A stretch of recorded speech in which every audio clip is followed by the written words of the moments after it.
أعوذ بالله من الشيطان الرجيم. بسم الله الرحمن الرحيم.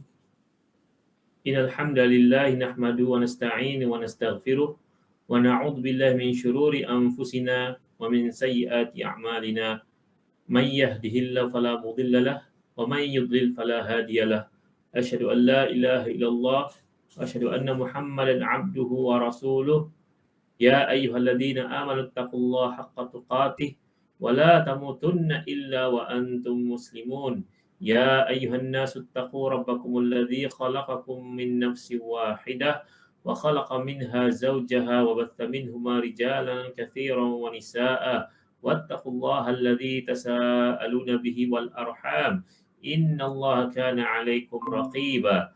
يا أيها الذين آمنوا اتقوا الله وقولوا قولا سديدا يصلح لكم أعمالكم ويغفر لكم ذنوبكم ومن يطع الله ورسوله فقد فاز فوزا عظيما. رب اشرح لي صدري ويسر لي أمري واحلل عقدة من لساني يفقه قولي. Amma ba'd. Sidang jemaah yang dirahmati Allah sekalian. Assalamualaikum warahmatullahi wabarakatuh. Jadi yang dihormati barisan AJK Masjid, seterusnya para jemaah muslimin dan muslimat yang dirahmati Allah sekalian. Jadi alhamdulillah pada malam ini kita bertemu lagi dalam sesi mingguan kita, ya, setiap malam Selasa ini kuliah berkaitan dengan fiqh dengan menggunakan kitab Al-Fiqh Al-Manhaji. Jadi kalau pada minggu lepas, ya, jadi kita telah membincangkan berkaitan dengan minuman yang diharamkan dalam Islam. Jadi minuman yang diharamkan dalam Islam salah satunya adalah penyebabnya adalah kerana ia memabukkan, ya. Setiap perkara yang memabukkan hukumnya adalah haram. Jadi kalau kita lihat, ya, sebelum ini, ya, jadi kalau ayat dalam hadis contohnya kullu syarabin askar fahuwa haram, ya, setiap minuman yang memabukkan maka itu hukumnya adalah haram, ya. Jadi menjelaskan maksud arak itu iaitu semua perkara yang memabukkan. Jadi arak itu adalah semua perkara yang memabukkan. Bahkan pengharaman ijma' itu jelas, ya, menurut ijma' para ulama', ya. Jadi bila kita sebut ijma' para ulama' ini maksudnya adalah persetujuan semua ulama' 100%, ya. Dia bukan jumhur. Kalau jumhur ni majoriti, ya. Dia kalau ijma' ni maksudnya ke semua para ulama', ya, dari zaman berzaman mereka telah sepakat mengatakan bahawa hukum bagi arak itu adalah hukumnya adalah haram, ya, kerana dalil yang jelas bersifat qat'i, muktamad, ya, dalam Al-Quran dan juga daripada hadis. Ya, jadi pemahaman ulama ni dia sama terhadap pengharaman arak tadi, maka itu dinamakan sebagai ijma'. Ya, jadi ini sebagai tambahan lah, ya, kita kalau dalam bidang usul fiqh ni, jadi ijma' ni merupakan sumber hukum yang ketiga. Jadi kalau yang pertama adalah Al-Quran, yang kedua hadis, yang ketiga ijma', dan yang keempat adalah qiyas. Ini empat sumber hukum yang mana semua ulama sepakat ini adalah sebagai sumber hukum. Dia selain daripada empat ini adalah sumber hukum yang lain. Jadi itu tadi ijma', iaitu kesepakatan para ulama'. Jadi kalau kita lihat hukum fiqh ni kebanyakannya dia tak termasuk dalam ijma', ya. Hanya sedikit saja yang ijma' tadi, ya. Majoriti hukum dalam Islam adalah bersifat mempunyai khilaf ataupun perbezaan pandangan. Itu yang perbezaan pandangan itu yang tadi itu dalam mengeluarkan hukum, dalam berbagai mana para ulama tadi berbeza dalam mentafsirkan ayat Quran dan juga hadis dan perkara-perkara lain. Usul kaedah-kaedah mereka mengeluarkan hukum tadi menyebabkan banyaknya munculnya pelbagai tradisi ataupun sekolah pemikiran yang mana kalau kita dikenali sebagai mazhab. Mazhab ni maksudnya mazhab fiqh ni mana cara ulama mengeluarkan hukum, ya. Jadi yang popular yang dipegang oleh orang ramai sampai ke hari ini dalam tradisi Sunni kita ada 4, ya, iaitu kalau ikut kronologi yang paling tua mazhab Hanafi, mazhab Hanafi, ya, banyaknya di sekitar Turki pada hari ini, dan juga benua kecil India, ya, mazhab Hanafi banyaknya. Dan yang kedua mazhab Maliki, ya. Maliki banyaknya di kawasan Afrika Utara, ya, seperti di Maghribi, Libya, Tunisia, Algeria, sebahagian Mesir, termasuk sekali. Yang ketiga mazhab Syafi'i, ya, Syafi'i sebahagian daripada bumi Mesir, sedikit daripada sebahagian Arab Saudi, dan juga banyaknya di kawasan alam Melayu, iaitu Malaysia, Indonesia, Brunei, Thailand semua. Dan yang keempat adalah mazhab Hambali, iaitu daripada Imam Ahmad bin Hanbal, ya. Jadi ini banyaknya berada dia tak meluas sangatlah, ya. Mazhab Hambali ini banyaknya ada di sekitar semenanjung tanah Arab ataupun Arab Saudi pada hari ini. Jadi itu yang 4 yang utama, walaupun di sana sebenarnya ada beberapa lagi lah, ya, yang mungkin sebahagiannya itu telah pupus pengikutnya, tapi maknanya pandangan-pandangannya masih lagi ada dalam kitab-kitab para ulama, dan sebahagiannya juga dinukilkan, dijadikan juga sebagai panduan oleh para ulama. Contohnya mazhab Zahiri, ia pegang kepada literal ayat mazhab Zahiri, ya. Jadi mazhab Zahiri, Imam Auza'i, bahkan kalau kita Imam Bukhari pun sendiri pun ada mazhab dia sendiri, ya. Jadi itu contohnya lah, ya. Tapi ini sudah pasti mereka tidak meluas, cuma ada dalam kitab-kitab para ulama saja. Dan pada waktu yang sama kita juga ada tradisi Syiah pun sendiri adalah, ya, dalam fiqh mereka, dan mereka pun ada banyak jugalah, ya, dia punya pecahan-pecahannya. Jadi itu tadi secara umumnya mazhab-mazhab ini tadi ini berpecah, bukan berpecah lah, maknanya pelbagai aliran, ya, di dalam mereka memahami ataupun berinteraksi dengan ayat Al-Quran dan hadis, ya. Jadi bila kita sebut mazhab ni ialah bagaimana ulama dalam bila kita sebut mazhab ni maksudnya ialah bagaimana para ulama dalam mazhab tersebut menggunakan metodologi ataupun sistem dalam mazhab tersebut apabila mereka ingin mengeluarkan hukum. Itu maksudnya dengan mazhab sebenarnya, ya. Okey. Jadi bila kita sebut tadi ijma' tadi dia tidak banyak dalam Islam, ya. Jadi kebanyakannya adalah lebih kepada perkara yang bersifat khilaf itu sendiri, ya. Dan itu bukanlah satu perkara yang melemahkan ataupun perkara yang bersifat menggambarkan disadvantage ataupun kelemahan. Tapi sebenarnya dari satu segi sebenarnya ia menggambarkan antara kelebihan adanya pelbagai pandangan ini meluaskan, satu memperkayakan fiqh Islam itu sendiri, dan juga memberi variety ataupun kepelbagaian, ya. Jadi untuk umat Islam ni untuk menggunakan pandangan-pandangan fiqh yang sesuai dengan kondisi dan keadaan mereka. Jadi terutamanya pada hari ini dengan pelbagai umat, ya, umat Islam ini dengan pelbagai fahaman yang melampau, dengan pelbagai fahaman luar yang cuba masuk, jadi sudah pasti memberi cabaran hebat, ya, kepada mazhab fiqh ini terutamanya, ya, dalam mendepani perkara-perkara seperti ini. Di tempat kita mungkin tak ada masalah lah kalau orang nak berpegang dengan mazhab Syafi'i saja semua, ya. Tapi kalau kita cuba bayangkanlah kalau di luar negara, contohnya kalau di mungkin di negara minoriti Muslim, ya, seperti di Amerika, di UK dan negara-negara yang lain. Jadi bila kalau nak buat silibus, sekarang pening kepala juga dia orang, ya. Bila nak buat silibus untuk anak-anak, ya, belajar, ya, fiqh ni kan. Jadi kalau masing-masing pihak nak mazhab dia yang jadi dominan, ya, dalam buku mereka, ya. Jadi yang anak Pakistan nak mazhab Hanafi, yang orang kita nak mazhab Syafi'i, yang ini nak mazhab Maliki, ya. Jadi di situ ada cabaran, ya, macam mana nak merangka silibus, ya, kalau di luar negara tersebut. Jadi itu amat menuntut kepada di sana mereka ini kena lebih terbuka, ya, dengan mazhab. Itu kalau di situasi di luar negara lah. Tapi sudah pasti dalam situasi di Malaysia ini kita tak ada sampai tahap begitulah, ya. Secara umumnya kita berpegang dengan mazhab Syafi'i. Jadi pengharaman arak tadi ijma' ya para ulama ya. Jadi kerana ia memabukkan berdasarkan hadis ya yang disebut tadi, dan juga kalau kita lihat daripada hadis yang lain, contohnya la yashrabanna an-nasu min ummati al-khamr yusammunaha bighairi ismiha.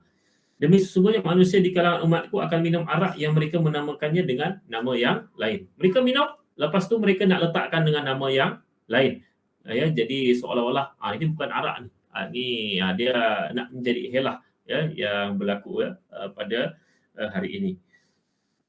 Pengertian mabuk. Mabuk ialah pemikiran yang terlalu kacau yang menghalang fungsi akal kerana tidak dapat mengawal dengan bijak dan sepatutnya.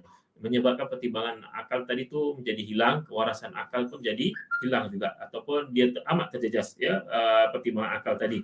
Jadi memabukkan tadi bermaksud sesuatu yang diminum itu biasanya menyebabkan seseorang itu mabuk tanpa mengira kadarnya. Ya, kebiasaan sesuatu minuman yang memabukkan maka itu adalah arak ya. Jadi kalau tidak sama sekali kita mengambil sesuatu yang pasti memabukkan, sama ada kadar yang diminum itu sampai kadar yang boleh memabukkan ataupun dia terlalu sedikit saja.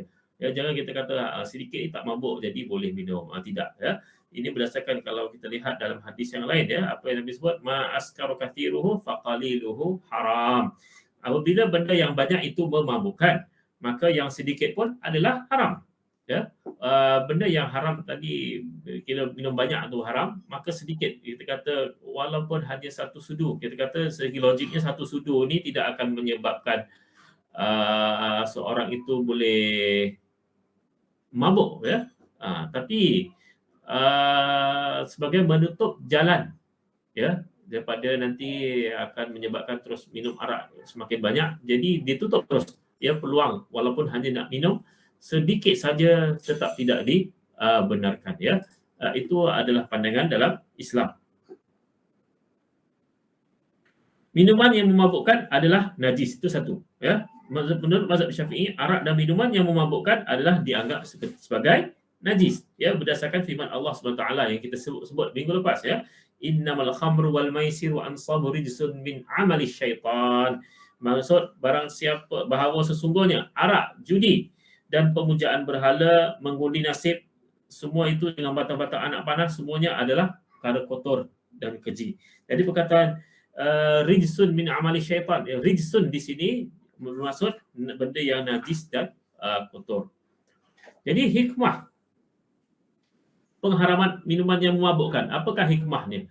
Kerana kita yakin ya, setiap apa yang Allah wajibkan, haramkan, apa yang Allah suruh, apa yang Allah larang, maka semuanya ada hikmah. Sama ada manusia tahu hikmahnya ataupun manusia tidak tahu. Ataupun setengah hikmah tadi kita dapat ungkap, ataupun mungkin setengah hikmah tu kita tak dapat ungkap hikmah tersebut ya. Jadi ada berbagai-bagai ya. Kerana minuman yang memabukkan itu boleh merosakkan akal dan menyebabkan manusia kehilangan banyak faedah dan kelebihannya. Juga mengakibatkan jiwa mereka menjadi lemah, dikuasai oleh nafsu, timbul rasa benci membenci dan persengketaan di kalangan umat Islam sehingga putus hubungan persaudaraan dan hilang rasa kasih sayang. Lebih dahsyat lagi, kesan minum arak menghalang manusia mengingati Allah dan menjauhi mereka daripada rahmat, kurniaan dan ihsan daripada Allah Subhanahu Wa Taala. Mereka dalam keadaan mabuk dan lupa dah ya keadaan sekeliling semua. Ya, jadi apatah lagi sudah pasti mengingat Allah pun sudah lupa semuanya. Ya, sesuai dengan firman Allah dalam surah Al-Maidah ayat 91. A'udzu billahi minasyaitonir rajim. Innama yuridu syaitanu an yuqi'a bainakumul adawata wal baghdha'a fil khamri wal maisir wa yasuddakum 'an dzikrillahi wa 'anis shalah fahal antum muntahun. Shadaqallahul azim. Sesungguhnya syaitan itu hanyalah bermaksud mahu menimbulkan permusuhan dan kebencian di antara kamu dengan sebab arak dan judi dan mahu memalingkan kamu daripada mengingati Allah dan daripada mengerjakan sembahyang. Oleh itu, mahukah kamu berhenti daripada melakukan perkara yang keji dan kotor itu, atau kamu masih berdegil? Dan banyak dalam hadis yang lain ya, Nabi sebut bahawa ijtanibul khamr fa innaha miftahun kullu syarr. Adalah kamu menjauhi arak. Arak itu kunci kepada segala kejahatan, ataupun dalam hadis yang lain ummul khaba'ith, ibu bagi segala kejahatan. Jadi seolah-olah arak tadi itu akan membuka kepada banyak lagi kemungkaran yang lain. Biasanya orang lepas minum arak kemudian terlibat mungkin dengan zina, mungkin lepas tu boleh jadi membunuh, hilang pertimbangan akal, jadi orang yang memandu kereta melanggar. Ini kes banyak berlaku di Malaysia juga, ada beberapa kes banyak berlaku di Malaysia ya. Jadi kena langgar, dan walaupun dalam perundangan banyak lagi yang belum cadangan untuk dinaikkan hukuman bagi mereka yang melakukan perkara tersebut. Jadi ini antara beberapa perkara yang berkaitan dengan arak tadi, ya, bagaimana Islam mengharamkannya dan hikmahnya. Jadi hikmah ada satu lagi, bila kita memabukkan, kalau kita tengok dalam belajar usul fiqh, ya, jadi kalau arak ni kenapa haram? Illah ni sebab, ya, sebab pengharaman adalah memabukkan. Hikmah tu lain, ya. Jadi hikmah dengan illah ni kelihatan macam sama tapi dia berbeza, ya. Bila kita kata kenapa haram, jadi illahnya ataupun sebabnya adalah kerana ia memabukkan. Hikmah kita boleh cari, ya, seperti makna hikmah ni tadilah mendatangkan kemudaratan, merosakkan anggota badan, mendatangkan permusuhan, membazir, itu contoh, ya, hikmah. Hikmah ni dia hanya untuk kita merungkai mungkin di sana itu apa sebab di sebalik sesuatu perkara itu diharamkan, ya. Dia tidak semestinya hikmah ni benda yang bersifat kekal, ya. Kerana hikmah ni dia boleh jadi dalam satu keadaan yang sesuai, dalam setengah keadaan yang lain mungkin dia tidak tercapai. Jadi kita tak boleh kata dalam setengah keadaan tak tercapai hikmah maka hukum berubah daripada haram menjadi halal, contohnya, ya. Kita tak boleh kata demikian. Contohlah arak ni, ya. Contohlah pada satu masa orang dapat benda ni mencipta ubat, ya, mana arak ni mabuk, tapi maknanya kesan kemudaratannya dapat dikurangkan. Contohnya lah, diletak apa-apa bahan tertentu menyebabkan seorang itu tidak akan menerima apa-apa mudarat. Ataupun siapa yang mabuk, lepas tu dalam tempoh yang sekejap saja boleh hilang mabuknya dengan teknik-teknik tertentu. Contohlah pada masa akan datang teknologi lah, ya. Jadi adakah ketika itu kita nak mengatakan bahawa sudah tidak relevan lagi arak itu diharamkan? Ataupun kalau kita bagi contoh lain, biasa yang masyhur kita sebut khinzir ataupun babi haram kerana dia kotor, banyak kuman, apa semua. Ini kita katakan ini sebagai hikmah, itu bukannya illah pengharaman, ya.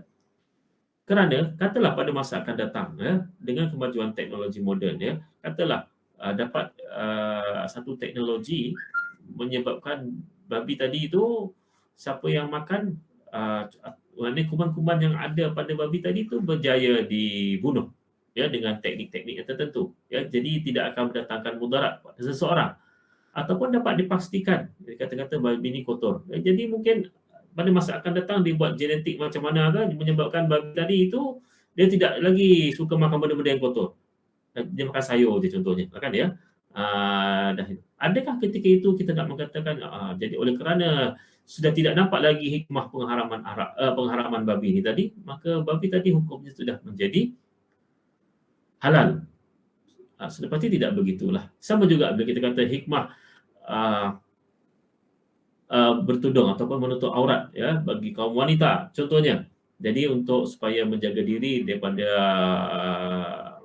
diganggu oleh orang lain ataupun menjadi diganggu, ya. Jadi adakah kerana walaupun ada kes contohnya perempuan walaupun berpurdah sekalipun diganggu oleh lelaki lain, bahkan ada juga kes sehingga dirogol sekalipun, ya, adakah kita kata tiada hikmah sudah menutup aurat ini, memakai tudung tadi, maka tak perlu lagi kita pakai tudung mereka ini, perempuan ini, ya. Jadi hikmah ni adalah satu perkara yang dia bukan penentu suatu itu benda ni menjadikan halal ataupun haram itu boleh jadi berubah, ya, tidak, ya. Sama juga kita kata riba haram kerana menindas, biasanya begitulah, ya. Kenapa riba haram menindas? Contohnya saya nak pinjam RM1,000, kena pulang RM1,100. Jadi tambahan RM100 itu kita katakan sebagai membebankan, ya. Tapi kalaulah Saya kata saya pembenda ni bagi pinjam pada seorang RM1,000, kemudian saya cuma charge pada seorang tersebut, okey, awak kena bayar semula pada saya RM1,001, tambahan hanya RM1 saja.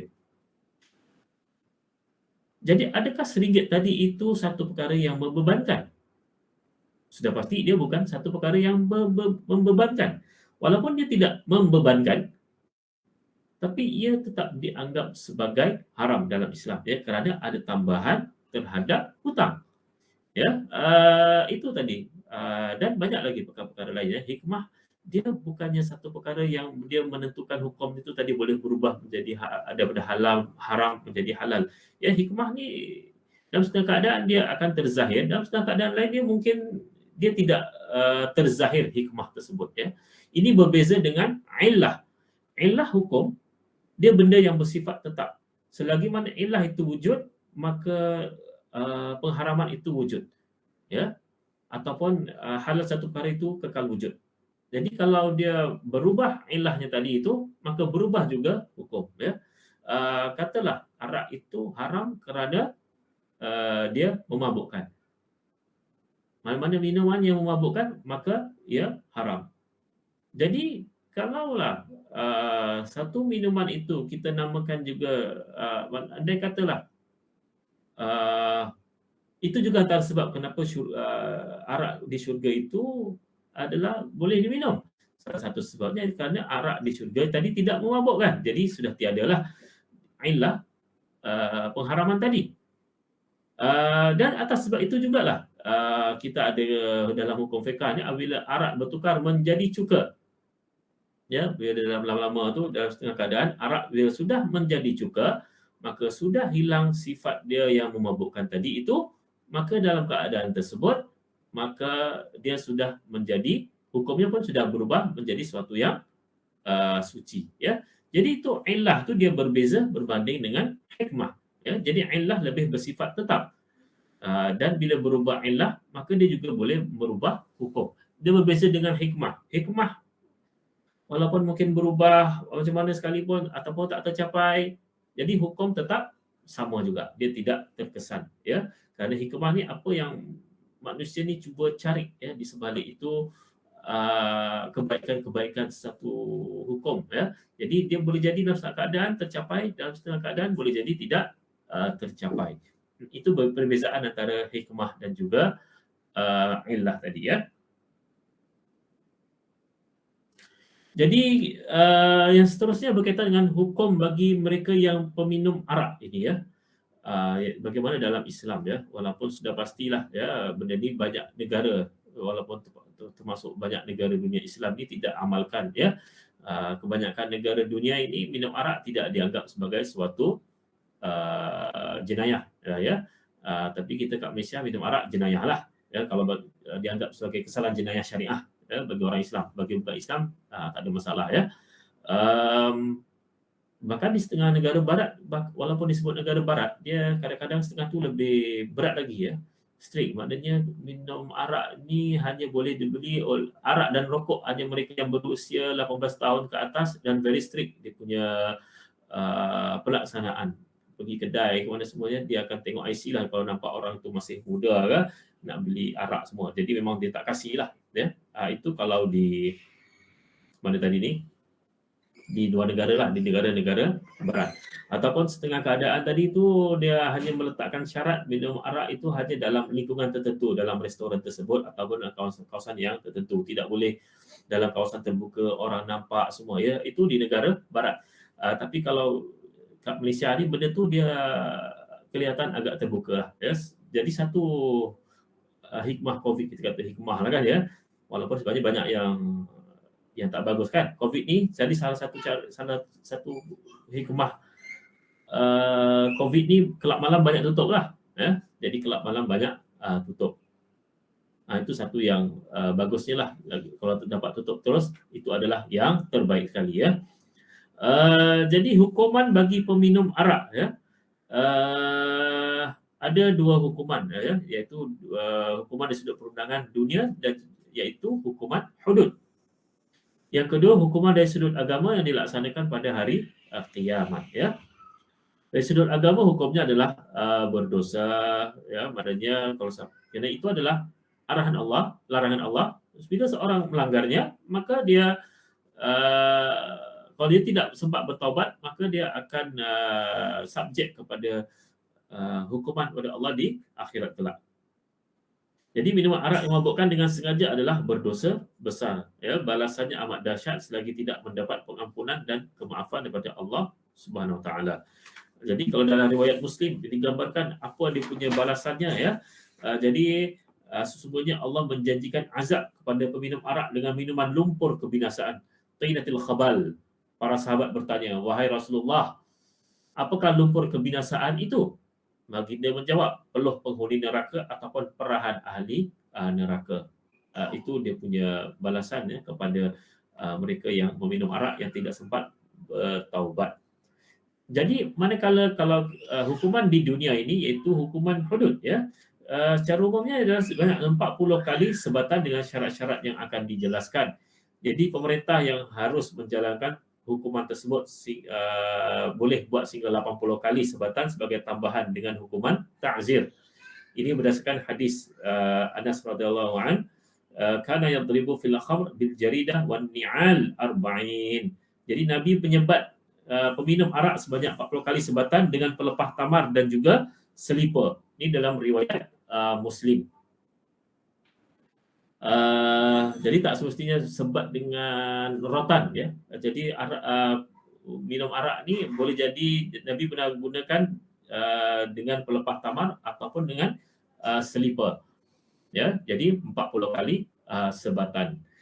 40 kali sebatan itu dia maknanya dia bukanlah sebatan yang begitu sampai menyeksakan kulit menggelupas, tak adalah. Maknanya kalau orang yang kena dengan pelepah selipar terutamanya kan ni, kalau di rotan dengan selipar ni tidaklah akan menyebabkan kulit seorang itu menggelupas, ya. Di rotan begini, ini adalah lebih kepada pengajaran. Hadis pada Anas radhiyallahu anhu, bagaimana disebut selainnya lah, ya, dan ini di riwayat Muslim, ya. Nabi menyebat peminum arak dengan pelepah tamar dan selipar 40 kali. Abu Bakar juga pernah menyebat 40 kali.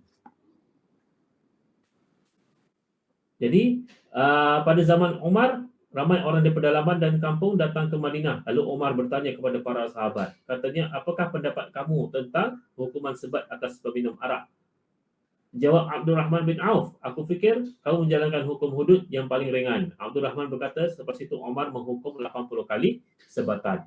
Maksudnya ada tambahanlah 40 kali itu hukuman hudud, lagi 40 kali itu ta'zir. Ta'zir maknanya benda yang selain daripada hudud dan qisas, yang mana terpulang pada pemerintah untuk menentukannya, ia bebas. Jadi di sini bila zaman Sayyidina Umar mungkin dilihat ramai umat Islam kelihatannya ada beberapa orang yang terus-terusan minum arak, maka sebagai untuk lebih menggerunkan mereka, jadi ditambah lagi 40 kali, jadi 80 kali. Macam kita lah, denda langgar SOP dulu 1,000, 1,500, ya. Jadi terus ramai orang langgar. Lama-lama jadi 5,000, mungkin 10,000 semualah untuk menggerunkan. Jadi yang kali ini 80 kali. Tapi yang dilakukan oleh Sayyidina Umar tadi, tambahan 40 tadi itu 40 yang hudud, lagi 40 adalah ta'zir. Jadi 80 kali. Jadi itu adalah semua sunnah, tapi sudah pasti yang hudud tadi adalah 40 kali sajalah, yang itu yang jelas.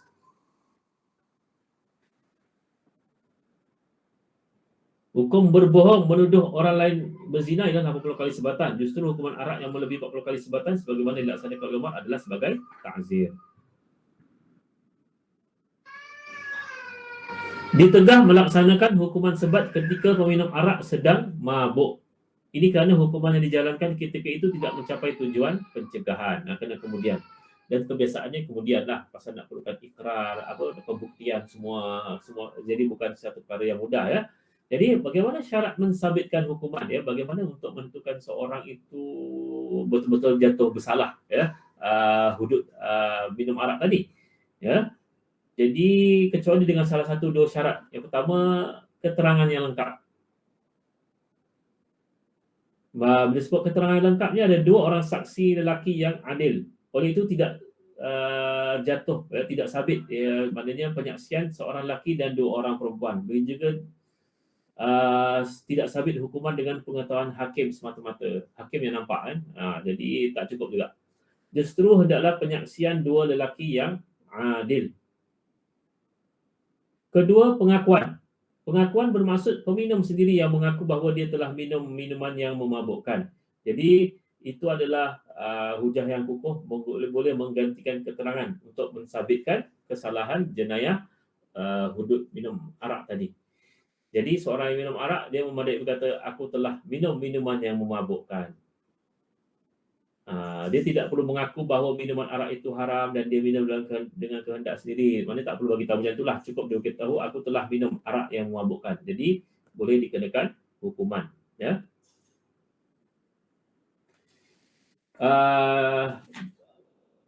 Jadi kalau minum arak yang muntah atau mulutnya berbau arak tidak masuk dalam hukuman pembuktian ataupun pengakuan. Kerana mungkin dia minum arak kerana tersilap ataupun dipaksa. Ya, kalau dalam situasi lain ya, dalam riwayat Ibnu Majah, ya, innallaha wada'an ummati al-khata' wa nisyan wa mastukrihu alaih. Allah menghapuskan dosa umatku yang tersalah, terlupa dan yang dipaksa. Seorang tu dipaksa minum arak, terlupa. Tengok bekas lebih kurang sama kan. Ya, ingat kan Coca-Cola kan, rupanya arak kan ya. Minum je lah kan ya. Jadi tersilap ya. Dipaksa. Jadi semuanya ini adalah dimaafkan ya.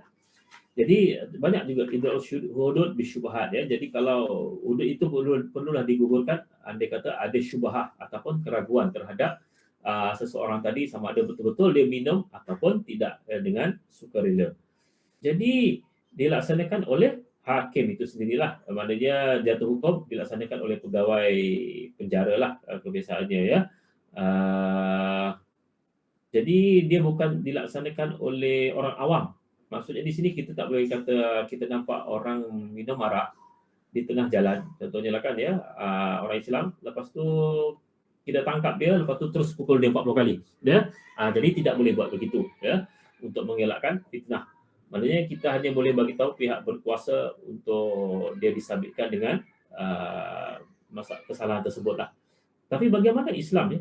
Bila dalam masalah bab hudud atau semua perkara ini, Islam amat menekankan kalau seorang itu, andai kata seorang itu melakukan kesalahan, adalah lebih baik dia terus bertaubat tanpa perlu dia bagi tahu kepada orang ramai, saya ni dah buat kesalahan, berzina, semua hukumlah saya. Tak perlu begitu ya.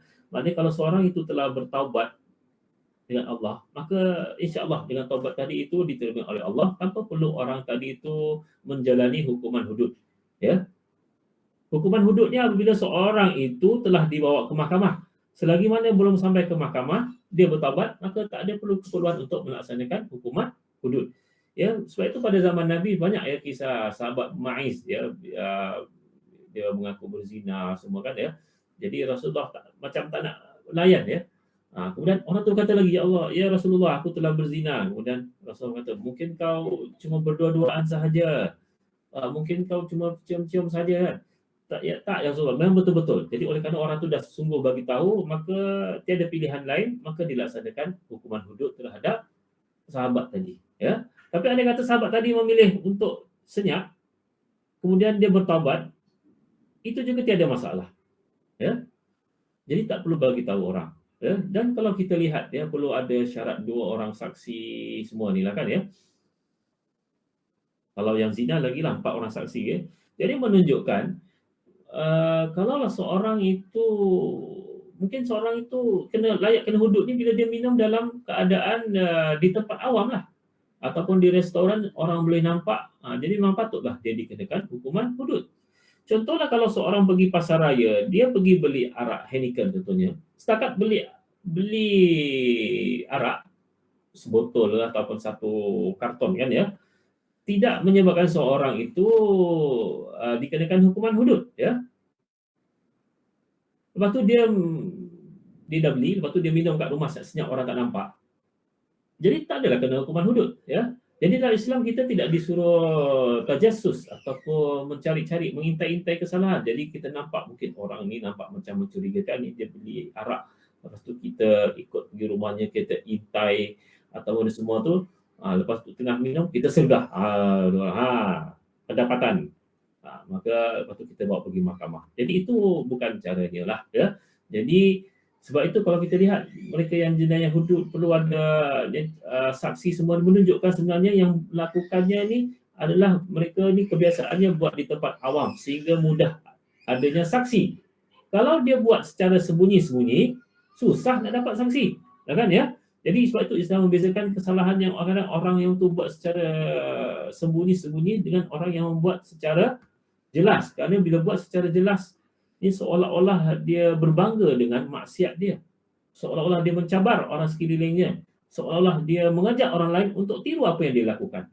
Bila seorang itu melakukan maksiat, zina ataupun minum arak ni tadi itu, secara sembunyi-sembunyi, sekurang-kurangnya dia masih ada lagi iman di hati dia, masih ada lagi malu di hati dia, masih lagi dia amat mengakui bahawa memang apa yang dia buat itu salah.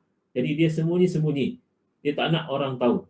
Jadi sebab itu ada perbezaan hukum di sini. Berbeza dengan orang yang pertama tadi yang dia mengisytiharkan, seolah mengisytiharkan dia minum, seolah dia bangga. Ya. Jadi sebab itu Umar berkata pada seorang lelaki, laqad satarakallah law satarta nafsak. Sesungguhnya Allah telah menutup kesalahan engkau jika engkau menutup kesalahan engkau sendiri. Ya. Jadi kita tak boleh mencari-cari kesalahan orang. Tapi bila dah jelas orang tu buat ataupun sebuah rumah tu kita diketahui dah memang kerap laki perempuan semua ulang alik kat situ, itu dah susah nak husnuzan lah. Memang kena elok panggil pejabat agama lah datang tangkap contohnya lah kan ya. Tapi kalau tak ada sebab contohnya lah kan ya, tak ada apa pun sebab, tak ada sebab pun tiba-tiba kita pergi rasa-rasanya malam ni kita nak serbu lah hotel mana-mana kan ya. Tengok dia terjah dari satu bilik ke bilik, minta dia punya kad kahwin ada ke tidak. Lepas tu kita yang tak ada, kita tangkap semua. Jadi itu tidak disuruh dalam Islam lah. Tapi bila jelas kelihatan ya, maknanya melampaui syubhah tadi lah kan ya. Orang dah kerap ulang alik di satu tempat itu lah kan ya, memang tempat itu dah diketahui orang melakukan zina contohnya, patutlah ya di ambush lah kawasan tersebut. Jadi beza dia dua keadaan tersebut ya. Jadi itu ya, berkaitan dengan arak tadi ya, dan memang ya benda ni amat sukar ya untuk kita nak tutup lah ya dalam situasi kita pada hari ini ya. Maknanya industri arak tu masih lagi banyak lah ya, bahkan kita pun ada juga Malaysia ni mengeluarkan ya produk arak dia sendiri ya. Jadi inilah kita nak didik ya generasi akan datang ni supaya terus ya jangan benda ni terus menjauhi arak ya.